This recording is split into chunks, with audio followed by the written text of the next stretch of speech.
খিয়ারুকুম লিআহলি, যে তার পরিবারের মধ্যে ভালো, পরিবার যাকে ভালো বলবে ওই স্বামীটাই তো ভালো। সুবহানাল্লাহ কও। খাদিজা রাদিয়াল্লাহু তাআলা আনহা বললেন, আল্লাহ আপনাকে কখনো অসম্মানিত করবে না, অপমানিত করবে না, কোন জিন ভূত আপনার কাছে আসবে না, কারণ ইন্নাকা লা তাসিলুর রাহমা, আপনি আত্মীয়তার সম্পর্ককে রক্ষা করেন, আত্মীয়তার সম্পর্ক বজায় রাখেন। সুবহানাল্লাহ।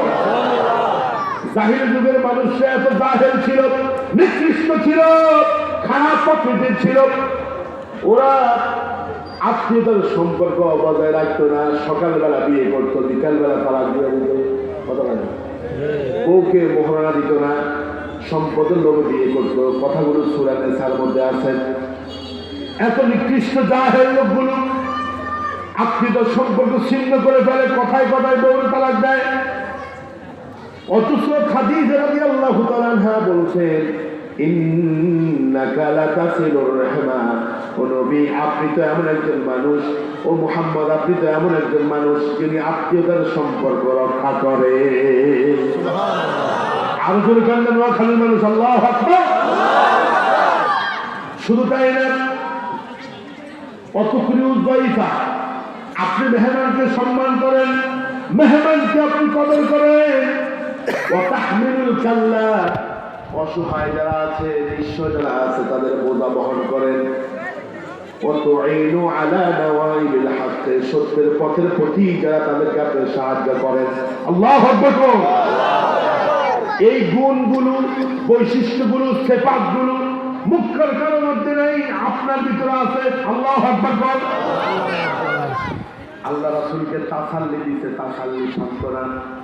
শুধু তাই না, খাদিজা তার চাচাতো ভাই ওরাকা ইবনে নওফলের কাছে রাসূলকে নিয়ে গেলেন, কারণ ওরাকা ইবনে নওফল ছিলেন খ্রিস্টানদের পাদ্রী, তাদের কাছে কিন্তু আল্লাহ আসমানি কিতাবের জ্ঞান আছে। ওরাকা ইবনে নওফল বলছে, ইয়া মুহাম্মদ লা তাখাফ, মুহাম্মদ তুমি ভয় করবে না, আল্লাহ তাআলা তোমার ভিতরে যে বৈশিষ্ট্যগুলো দিয়েছে আমার বুঝতে বাকি নাই, তুমি হবে আখিরি নবী মুহাম্মদুর রাসূলুল্লাহ সাল্লাল্লাহু আলাইহি ওয়াসাল্লাম। তোমার কাছে যে আসছে তাও কিভাবে তার নাম এসেছে নামুস। নামুস মানে হলো জিবরাইলের একটা উপাধি। আল্লাহু আকবার।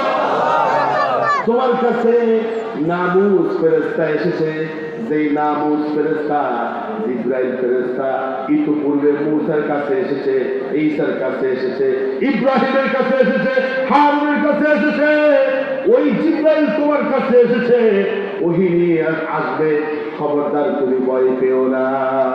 আল্লাহু আকবার। বিপদের সময় যে স্ত্রী সান্ত্বনা দেয় ওটাই তো হচ্ছে আসল স্ত্রী, ঠিক কিনা? আমার দেশের বিবিরা বিপদ দেখলে, স্বামীর ইনকাম কম দেখলে, যখন দেখে স্বামীর ইনকাম নাই তখন অন্য পুরুষের হাত ধরে পালিয়ে যায়। নাউজুবিল্লাহ করেন না। আমি জানি নোয়াখালীর মানুষ ওয়াজ ভালো জানে, আমাদেরকে আনছে এক দোয়ার জন্য। আসলে কিন্তু নোয়াখালীর মানুষ, সাধারণ পাবলিক কিন্তু অনেক ওয়াজ জানে, ঠিক কিনা? সিটাং থেকে এক হুজুর আইসে নোয়াখালীতে ওয়াজ করতো, তো ভাই আমার ডর লাগে নোয়াখালীর মানুষের সঙ্গে ওয়াজ করতো। এখানে কি কোনো নোয়াখালী আসেনি? ফেনীতে আসছে, ফেনীতে তো কেউ কেউ নাই, নোয়াখালীরা কেউ নাই। হুজুর ওয়াজ করতেছে, ওয়াজের ভিতরে একজন কষ্ট করে বসছে, হুজুর গো কি আপনার বাড়ি কোথায়? নোয়াখালী। কতক্ষণ আইসেন? কয়েকটু আগে আইসি।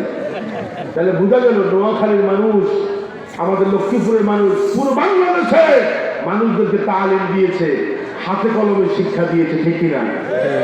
এই নোয়াখালীকে বলা হতো দ্বিতীয় আরব, ঠিক কিনা?